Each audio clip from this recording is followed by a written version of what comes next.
Greetings, everyone. This is Rock and Roll Spot Country with the weekly comic book roundup, and we'll be wrapping this week up with this week's DC book, starting with Batman number 104. Where we left off,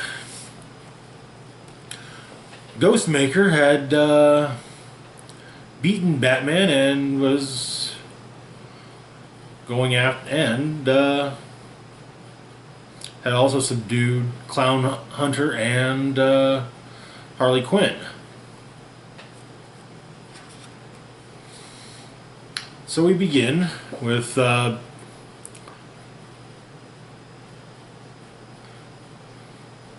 Bruce coming to in a dingy examination room. Clown Hunter and Harley are also there and still completely out.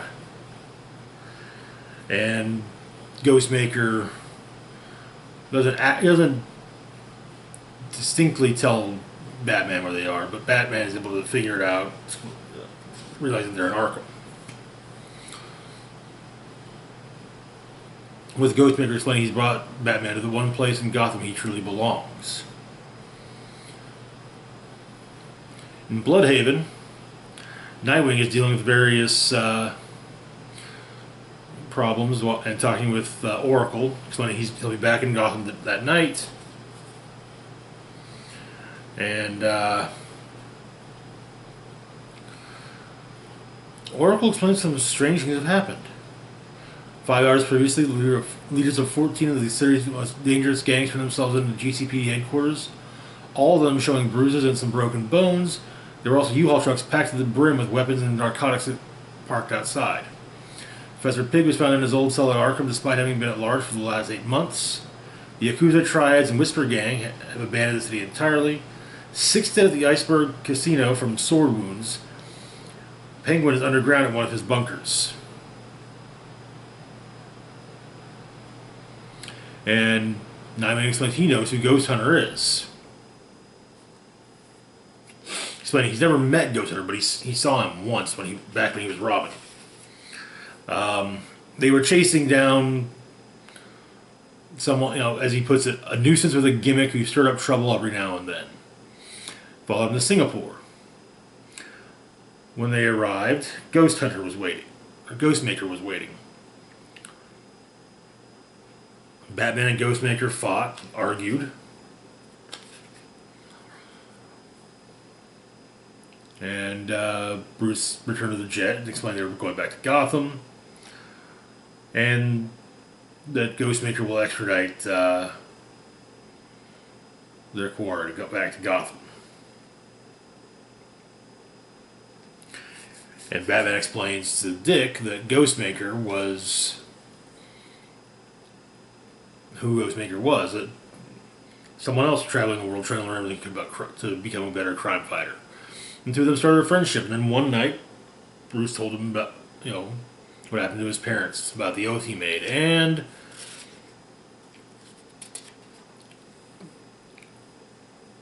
Ghostmaker got so mad he tried to kill Bruce. Angry because he thought he had found someone like him, someone who was doing this for the art of it, not for some childish idea of vengeance.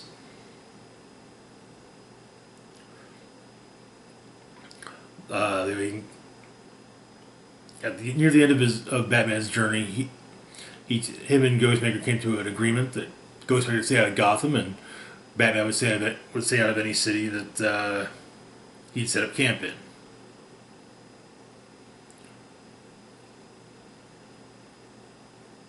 And it clicks with Dick that the real problem with Bruce for Ghostmaker is that Bruce misses his friend.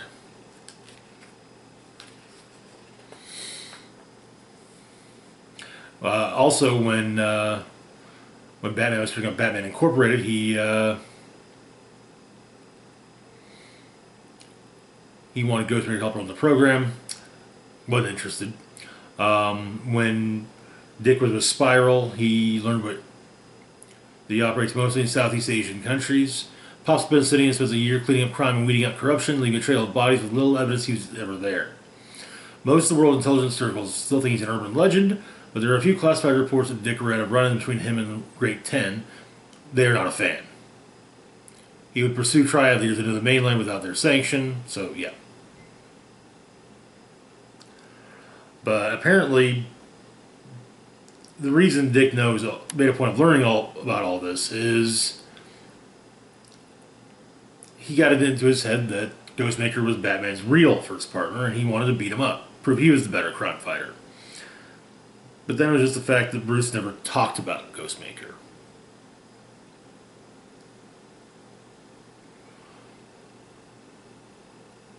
Back at Harley's apartment, spoiler and Batgirl and Batgirl, Stephanie and Cassandra, see the place is torn up, and they're trying to figure out where they are. And Barbara suggests that they look for clues to see where they were taken, and apparently there were plants told exactly where. Arkham. Speaking of Arkham, we transition back to there, where Clown Hunter and Harley are waking up.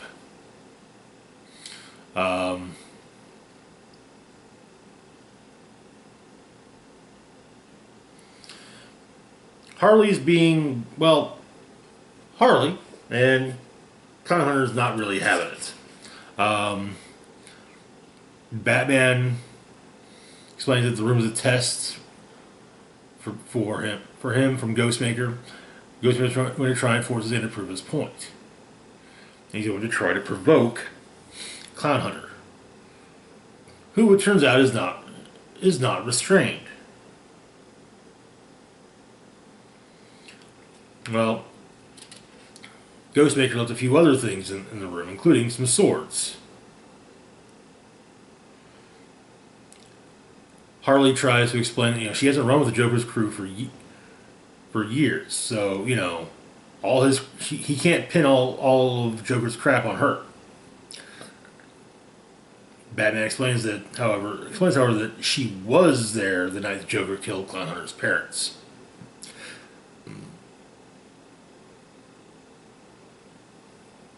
And among the things left behind was a katana. And the issue ends, Harley lying on the table, while Clown Hunter holds the katana, the edge of a katana at her throat. Explaining that he's waited for a chance to do this for a long time, and he's going to make it hurt.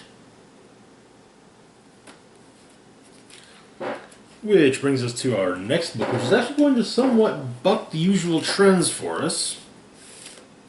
So normally, when we get to the DC portion of the roundup, we do Black Label books at the end of the video. Well, this one might be set in normal DC continuity, or at least part of it might be. That next book being Batman and Catwoman, #1. I also, having read this already, I'm getting some serious Powers of 10 vibes. The issue begins with an old woman driving a nice convertible down a bridge over, and also with Bruce meeting with a young woman on Christmas. The young woman is revealed to be Andrea Beaumont. It's also recent. This is also recent, as it's explained that Alfred has recently passed. And for those unaware, during the City of Bane story arc, Bane snapped Alfred's neck. But back with the old woman in the rather nice silver convertible, she pulls into a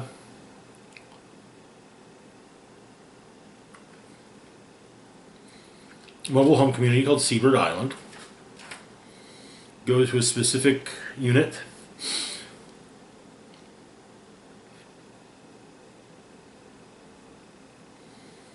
And is recognized as Selena Kyle by the occupant.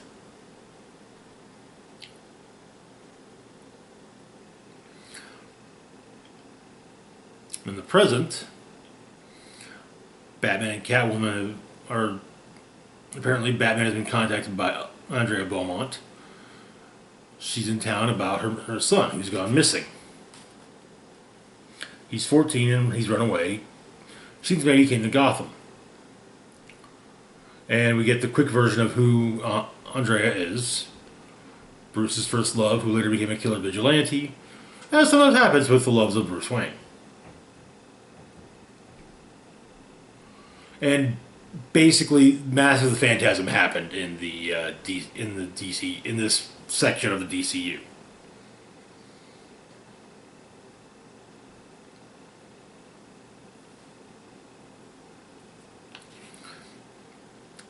Back with old Selina, talking with Nathan, the man she's come to visit.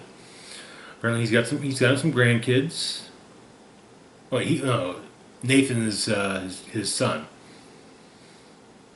We'll find out who he is at the end. But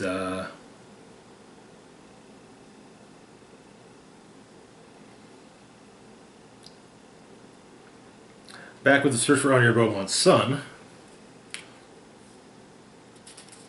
the Sewer King is not pleased that Catwoman is making trouble in his sewers and sends his alligators to kill her. Apparently, he helped her quite a bit back in the day. Found her lost, starving, and dying. He protected her from the city, from the filth, taught her a trade, how to live.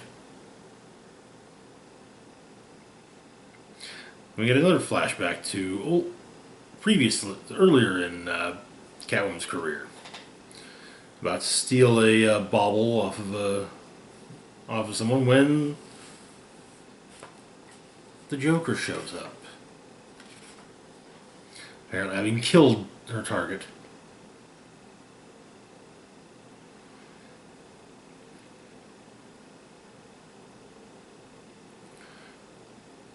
Back with old Selina, she tells the person she's visiting as her cat pulls up the man's welcome mat and exposes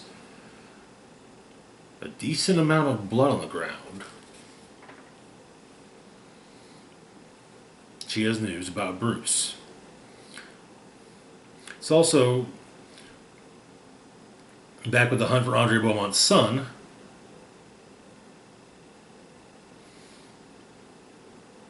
We learned that the reason the son was in town is he was looking for, well, his father.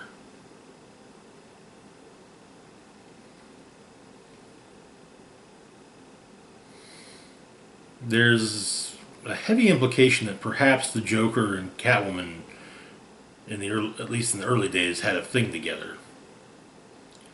At the same time, she had a thing going on with Batman. In fact, he asks if she knows who he is, and then if she would kill him for him, and well, no, she won't. Yes, she knows who he is. No, he won't. She won't kill him. And apparently, she did what she could to keep this a secret from Batman. But older Selina explains to the man she's visiting that Bruce got sick and they did everything.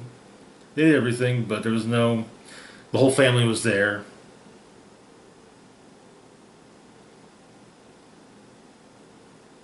Selina told him that she loved him, and then he was gone.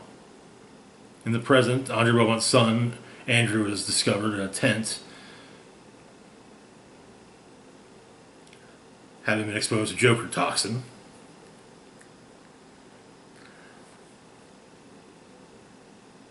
Andrea is asked where Andrew's father is, and she explains that his father is dead.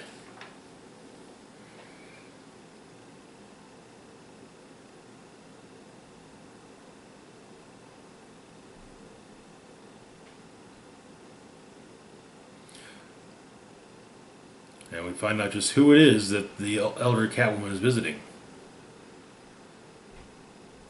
The elder Joker. And that's now, since Bruce is dead,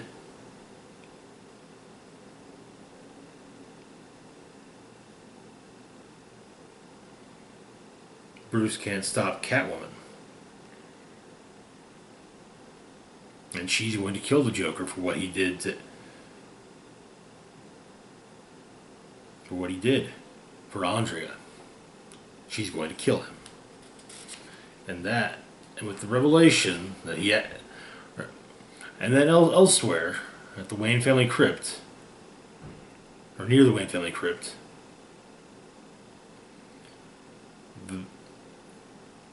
a memorial for Victoria Beaumont is open, revealing the costume of the Phantasm. And that is where... And the issue ends with Andrea Beaumont holding the Phantasm costume, listening to a radio playing Silent Night. And that is where the issue definitively ends. Alright, I'll stop at it, yeah. Got a little carried away there. Moving on. Now, I'll say, the reason I kind of get the feel, I'm kind of getting some serious Powers of 10 vibes there. It seems like we're looking at different storylines from different time periods. So, much like how Powers of 10 was. Or hey, I could be completely wrong. Anyways, moving on to our next book. DCeased, Dead Planet number 6. Where we left off, the moneyed villains of the world were building an army of Amazos in Australia.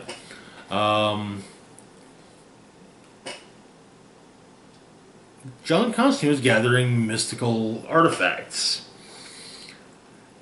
and the cure for anti-life had been found. The life equation had been discovered within the cells of, or within Cyborg's blood. However, an enraged Darkseid finally pulled himself out of Apocalypse after being there for kind of stuck in the flame pits for 5 years after having been turned, and attacked New Genesis. So the issue begins in Australia. Penguin's trying to get Ivo to hurry up so they can launch the attack. But Ivo explains, I'm the only one who can really, do this. So maybe you can be a little patient.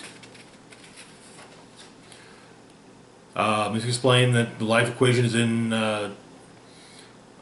Cyborg.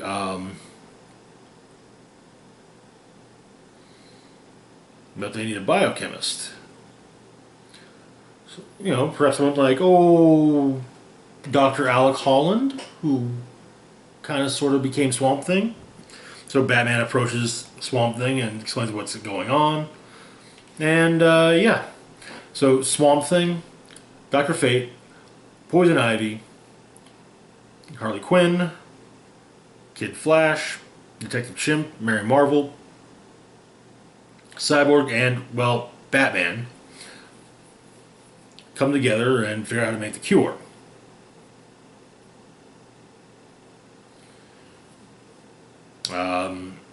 Around that time, however, that they've figured it out, the Amazo attack is unleashed.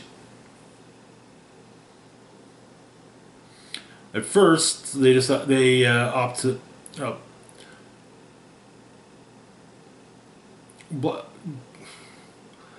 Green Canary suggests that they try the first dose of the cure on Ollie. However, Mr. Miracle makes an excellent point. They need to start with Big Barda. And of course, Green Canary figures it's because he wants his wife back, and yeah, that's part of it, yes. However, if they've miscalculated, Scott explains, if something goes wrong, Barda's strong enough to take it. He doesn't want to risk Ollie. So they go to the place where Scott imprisoned Barda, only to discover that she's escaped. But she's still there. She does attack Scott promptly, and during the fight, Superman injects her with the cure. And it takes some doing, but she comes around. Back at the Rock of Eternity, or at Dr. Fate's tower, not the Rock of Eternity, Zatanna has found John Constantine's hidden room and what he's keeping in there. And the Phantom Stranger has come with her.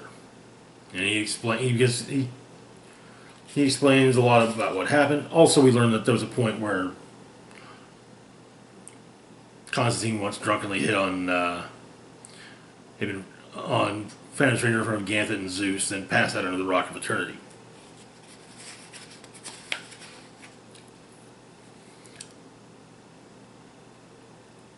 Then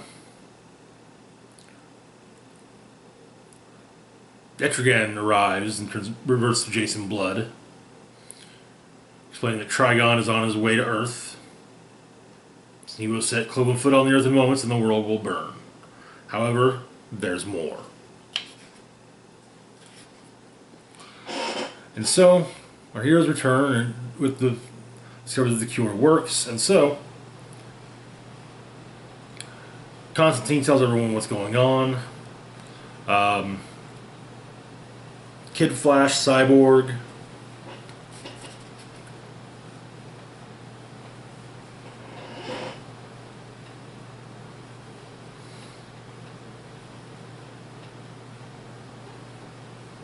are able to make Kid Flash and Cyborg are able to make enough of the cure to cure 3 billion people, and rather quickly too. However, the number would drop very quickly. Trigon bursts through the catacombs of Paris at 10 p.m. The blighted ones in the city surged towards him. 15 minutes later, all of Paris was gone, wiped away. Trigon had come to scorch the earth. And so, as John invites Fate into his hidden room, and Etrigan and the Phantom Stranger basically say, "Hey, we need the helm and the amulet of Naboo."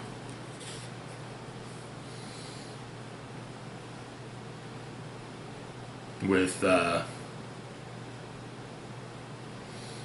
while John is wearing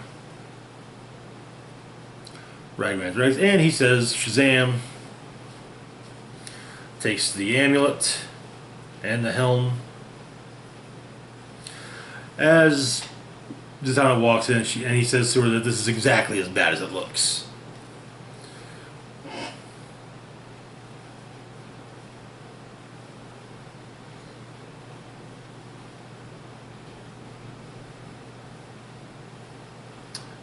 John and Zatanna share a quick kiss, and John heads out to save the world from Trigon.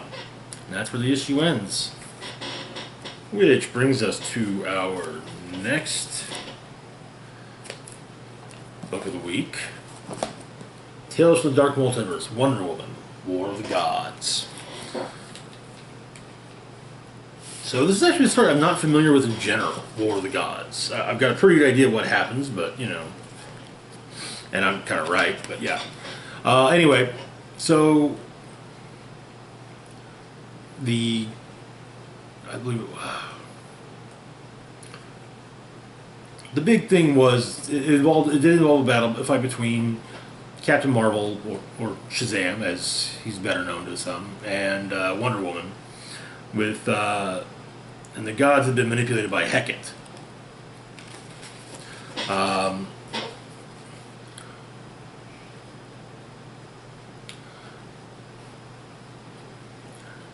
Diana sacrifices herself for her people.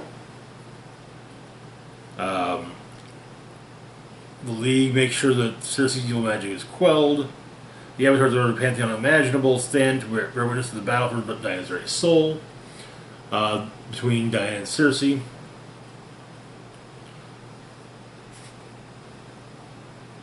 And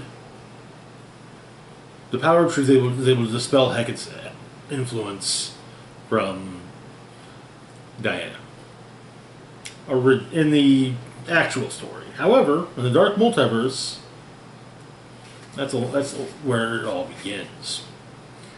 Hecate isn't dispelled, rather buried deep within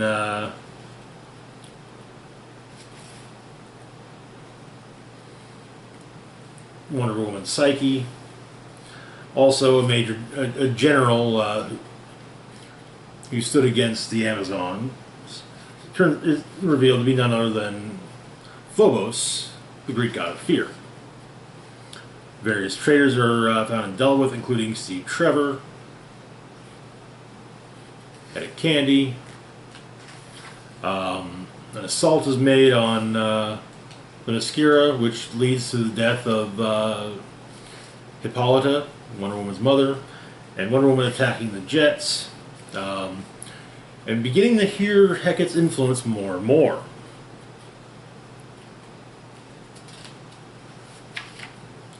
She then goes to talk to the general, and the general reveals himself, knowing now that the general is Phobos.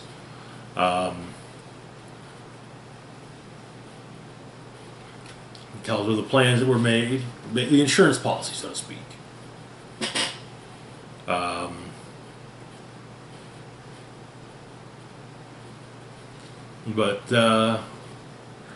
Yeah, all the anger, fear, and devastation she feels is actually empowering Hecate. Until Wonder Woman lets Hecate take control.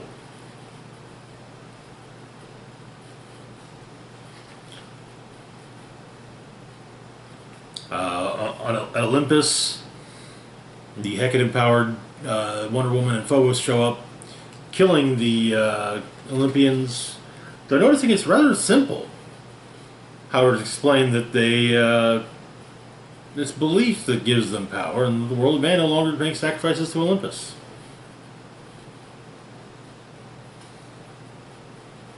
As explained that, basically closing the gods that the Earth had to the superheroes. So,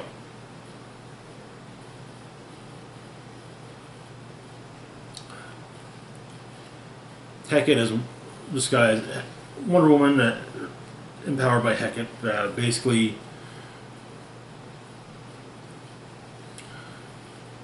makes a new Amazon nation. The League goes to talk to her. Batman realizes something is up with Wonder Woman.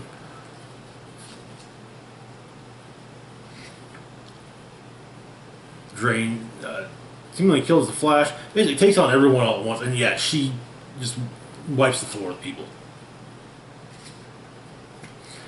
This looks to be back in the JLI days, though, as the JLI lineup is there. Guy Gardner, Big Barda, Blue Beetle, Booster Gold, Fire, Martian Manhunter, so on and so forth.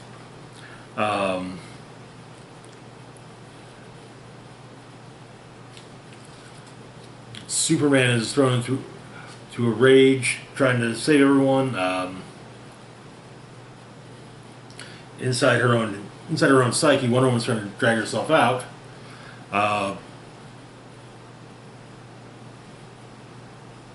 The Martian Manhunter manages to get Superman to see reason. However, Hecate kills him, and then rips out Superman's very own heart. A bunch of the magic heroes show up. And once again, she's imprisoned. It takes a lot of work.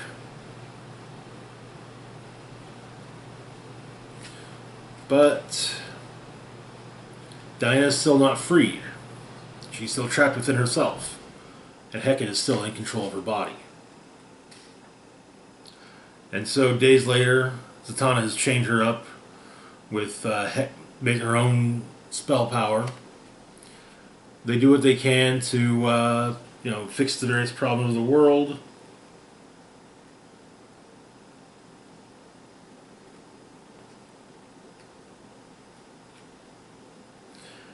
And Zatanna explains that they're trying to find a way to free Diana, but to no avail. However, the Amazons are imprisoned, and soon enough, no woman is safe.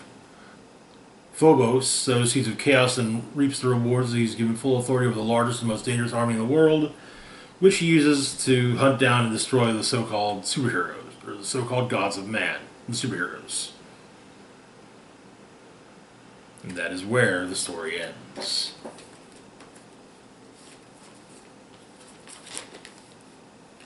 I kind of like these Tales from the Dark Multiverse. They remind me a lot of, especially the older Marvel What If, back when What If was an ongoing series as opposed to an occasional batch of one-shots.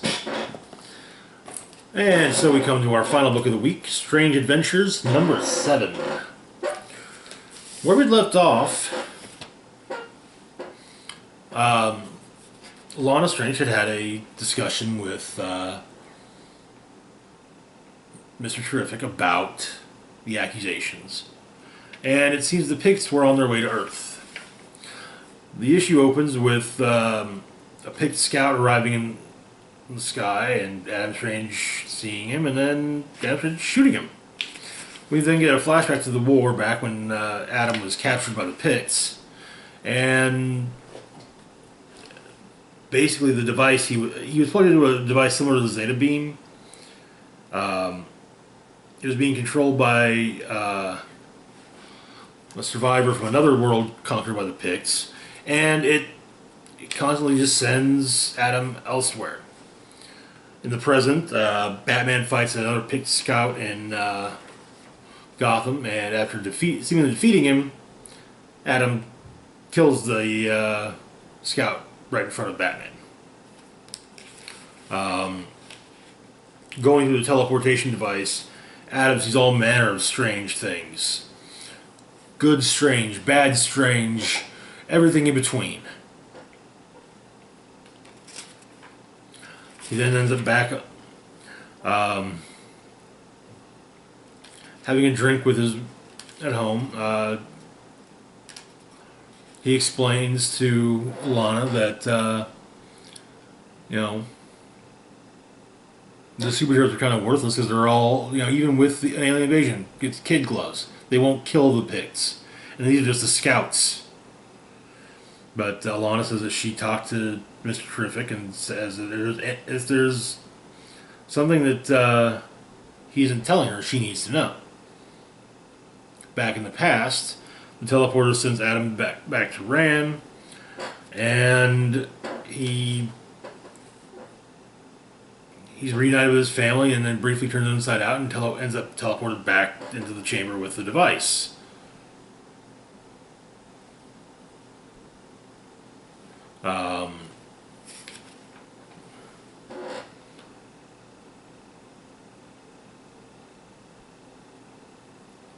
But it turns out that the heckler that died earlier in the series,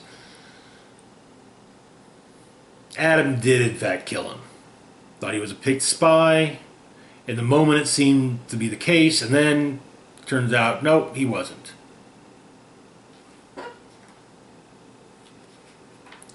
But, not Alana, Aaliyah. Or no, Alana, I'm pretty sure it's Alana. But, basically, they had that couple moment of, I need you, okay, I'm here for you. They kiss. Back in the past, Adam is shown the Pict fleet arriving towards Ran, and he has enough. Gets free, and he basically kills the guy that was operating the machine, stabbing his neck, explaining he's the hero of two worlds, as the rest of the Picts come in to deal with him. And that is where the issue ends. And that's it for this week's Roundup. As always, feel free to like, share, and subscribe. Links to my Facebook, Twitter, Patreon, and PayPal can be found in the description box down below. This is Rock and Roll Spock signing off, saying live long and rock hard.